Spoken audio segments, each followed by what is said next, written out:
मोदी जी, आप तो बड़े देशभक्त थे ना, ये देश से गद्दारी क्यों करने लग गए, देश चोर। नमस्कार दोस्तों, मैं हूं रवि और आज हम एक ऐसे विषय पर बात करने वाले हैं जो हमारे सांस्कृतिक धरोहर, हमारे पर्यावरण और हमारे भविष्य से सीधा जुड़ा हुआ है। आज हम बात करने वाले हैं अरावली पर्वतमाला के बारे में, जिसका अवैध रूप से बहुत ज्यादा मात्रा में हनन हो रहा है। आज के टाइम पे अरावली पर्वतमाला के बारे में हर कोई बातें कर रहा है। सो इस टाइम पे मैं भी अकेला नहीं हूँ, मेरे साथ में है मेरा दोस्त mister Gulshan Kumar. So please welcome mister Gulshan Kumar, आइए स्टेज पर। नमस्कार। हेलो भैया। हेलो। सो गुलशन कुमार, आप मुझे ये बताइए कि अरावली पर्वतमाला का किस तरीके से खनन हो रहा है और हमारा भविष्य किस तरीके से अंधकार की तरफ जा रहा है। सबसे पहले तो थैंक यू सो मच भैया, आपने मेरे को यहाँ बुलाया क्योंकि ये टॉपिक मेरे भी दिल के बहुत ज़्यादा करीब है। क्योंकि हम देखें तो अरावली पर्वतमाला उत्तर भारत का एक फेफड़ा है, एक जीवित इकाई है। हम इस अरावली पर्वतमाला के बारे में थोड़ा डीप रिसर्च करते हैं और गुलशन भाई से पूछते हैं कि अगर इसका बहुत ज़्यादा मात्रा में खनन होगा तो हमें इससे क्या क्या हानि होगी और क्या क्या लाभ होंगे। देखो, सबसे पहले तो बता दूं कि अरावली पर्वतमाला विश्व की, पूरे वर्ल्ड की सबसे पुरानी श्रृंखलाओं में से एक है और ये दिल्ली, हरियाणा, राजस्थान से होती हुई अपने गुजरात तक फैली हुई है। तो मतलब इससे तो बहुत सारे फायदे हैं हमें, जैसे कि इसने रेगिस्तान को रोका हुआ है, जल संरक्षण इसी से होता है पूरा, और जैव विविधता के जो खजाने हमारे, तांबा पत्थर यहाँ का सबसे ज़्यादा फेमस है, वो सारी चीज़ें इसी में ही है। इससे बहुत सारे मतलब कि जो थार रेगिस्तान के इधर वाला इलाका जो हमारे सवाई माधोपुर, जयपुर वगैरह है, इधर सिंचाई का भी काम मेरे हिसाब से तो इसी से होता है। अच्छा, तो मतलब आपका कहने का मतलब ये है कि अगर इसका बहुत ज़्यादा मात्रा में खनन होगा तो जो पानी का स्रोत है वो बिल्कुल खत्म हो जाएगा और हमारा राजस्थान एक तरीके से पूरा रेगिस्तान बन जाएगा। हाँ, सीधी बात बोले तो इसे थार मरुस्थल बनने में ज्यादा टाइम लगेगा ही नहीं पूरे राजस्थान को। राजस्थान ही नहीं, गुजरात, हरियाणा भी इसकी चपेट में आएगा और ये दिल्ली तक पहुंच जाएगी। गुलशन भाई की बातों को सुनकर तो मुझे बहुत ज्यादा डर लग रहा है और मेरे रोंगटे खड़े हो गए हैं। और सबसे बड़ी बात तो ये है कि सुप्रीम कोर्ट ने अरावली पर्वतमाला को काटने की इजाजत क्यों दी।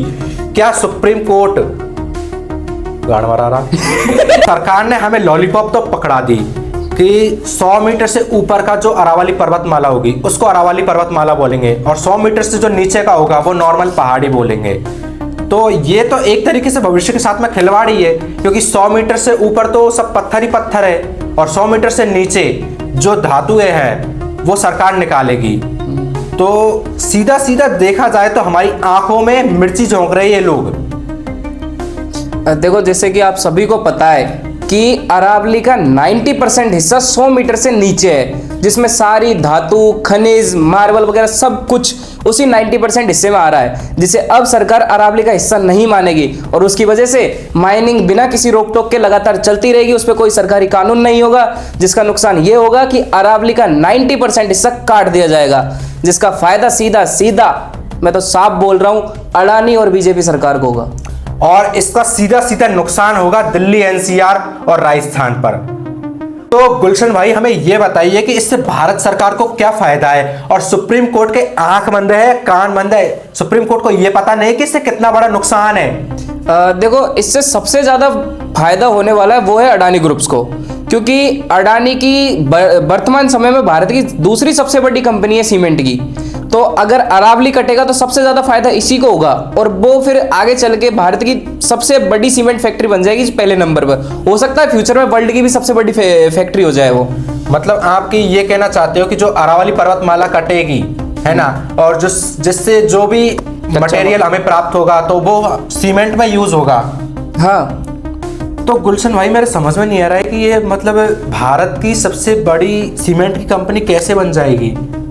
देखो, मैं आपको बताऊं, अरावली से सीमेंट के लिए 80% कच्चा माल अरावली से ही निकलता है। तो अब भारत में सबसे ज्यादा मतलब बड़ी कंपनी है जो अडानी की है सीमेंट की। हाँ। तो और इस समय सरकार किसकी है? मोदी जी की। और मोदी जी है अडानी ग्रुप्स के करीबी दोस्त, करीबी नहीं मतलब बेस्ट फ्रेंड, एक अटूट रिश्ता है उन दोनों का। अच्छा। तो सीधा सीधा फायदा अडानी को होने वाला है। मैं आपको कुछ दिखाता हूँ, देखो।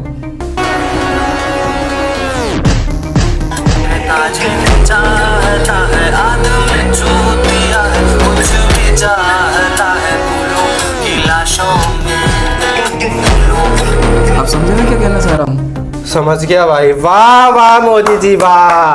पहले green line green line green line, अब brown line brown line brown line. क्या खेल खेला है मोदी जी। इस सज्जन को क्या तकलीफ है भाई? वाह मोदी जी वाह। मतलब आप तो वही कर रहे हो बिहार जैसे बिहार के साथ में किया था। बिहार में आपने 1020 एकड़ जमीन को अडानी को ओनली 1 रुपए में सालाना लीज पर दी थी। क्या आप अरावली पर्वतमाला को भी वही हाल करोगे? हैं? वाह मोदी जी वाह। क्या खेल खेल रहे हो वाह। अरे यार भैया, अभी आपने वो बोला ग्रीन लाइन कुछ ब्राउन लाइन वगैरह, ये क्या है? भाई ग्रीन लाइन, जो इसके बारे में नहीं जानता है मैं उसको बता दूं, थार डेजर्ट को रोकने के लिए मोदी जी ने उसके चारों तरफ हरे भरे पौधे लगाए थे। और अब क्या कर रहे हैं मोदी जी, उसी थार डेजर्ट को खींच कर बड़ा कर रहे हैं। अब राजस्थान की तरफ आ रहा है और फिर दिल्ली एनसीआर की तरफ भी जाएगा ये अरावली पर्वतमाला के कटने से। मोदी जी आप तो बड़े देशभक्त थे ना, ये देश से गद्दारी क्यों करने लग गए, देश चोर। तो साफ साफ पता चल रहा है कि ये एक सोची समझी पूरी एक प्लानिंग है। जो आदमी बड़ी बड़ी कंपनियों और मूवीज को टैक्स फ्री करता है, वो साला एक कफन के ऊपर भी टैक्स लेता है और कहता है कि हम देश बचा रहे हैं। अगर देश ही बचाना है तो जो स्टूडेंट्स एग्जाम दे रहे हैं उनको टैक्स फ्री करो, उन पर से पैसा लेना बंद करो, तो बचेगा देश। साला देश चोर कहीं का। मोदी जी मतलब आप चाह रहे हो कि इंडिया में भी नेपाल जैसा हाल हो, है ना? एक सही चीज तो बात है सही बात है, सही बात है भैया। ये जेन जी जनरेशन जब तक सोएगी ना, तब तक तो पूरा देश ऐसा ही बिचता रहेगा। करो सरकारी नौकरी सालो, करो नौकरी नौकरी नौकरी। आपको तो लगा दिया नौकरी के चक्कर में, और मोदी जी पीछे से देश को ऐसे कर रहे गायब ऐसे। अभी अरावली पर्वतमाला कराए, पीछे और कुछ करेंगे। नौकरी करोगे नौकरी, थोड़े दिन बाद में तुम्हें बेचेंगे। घरों को बेचेंगे थोड़े दिन बाद में, जैसे दिल्ली में हो रहा है ना, सबकी झोपड़ियों को तोड़ तोड़ कर जमीनों को उसको अडानी को लीज पर दे रहे हैं। अरे ऐसा ही हाल होगा तुम्हारे साथ भी। ये राजस्थान वाले कैसे भूल रहे हैं? अभी तुम्हारा डोंगरी बांध जिसमें 76 गांव काटे जा रहे हैं, उसको भूल गए। कटवा दिए ना सवाई माधोपुर 76 गांवों के चक्कर में। वेरी गुड मोदी जी, करो नौकरी। हाँ, अब आप ये सोच रहे होंगे कि ये दोनों भाई तो बहुत ज्यादा डायलॉग दे रहे हैं, है ना? हम क्या कर सकते हैं? तो आम नागरिक होते हुए मैं आपको बता दूं कि आपके क्या क्या हक है। देखो, सबसे पहले तो हम कानूनी प्रक्रिया में आराम से भाग लेके इसके खिलाफ जा सकते हैं जो अरावली के बारे में चल रहा है, और जनहित याचिका का समर्थन कर सकते हैं। और आज के टाइम में सबसे बड़ा प्लेटफॉर्म है सोशल मीडिया, जिस पर कोई भी चीज छुपी नहीं है आज तक। हम लोग उसका सही तरीके से इस्तेमाल करके आराम से अरावली बचा सकते हैं भैया। लेकिन हमें क्या करना है एक बार बताना। हमें तो बस कुछ नहीं, इंस्टाग्राम पर मुंजरा देखना है, मुंजरा देख लो सालो, कट गया अरावली पर्वत। अगर अभी भी तुम्हारे जहन में कुछ उठा नहीं है ना, धुआं भी नहीं उठा, तो सालो अरावली पर्वतमाला को बचा लो, पहुंच जाओ वहां पर। हम भी आ रहे साथ में।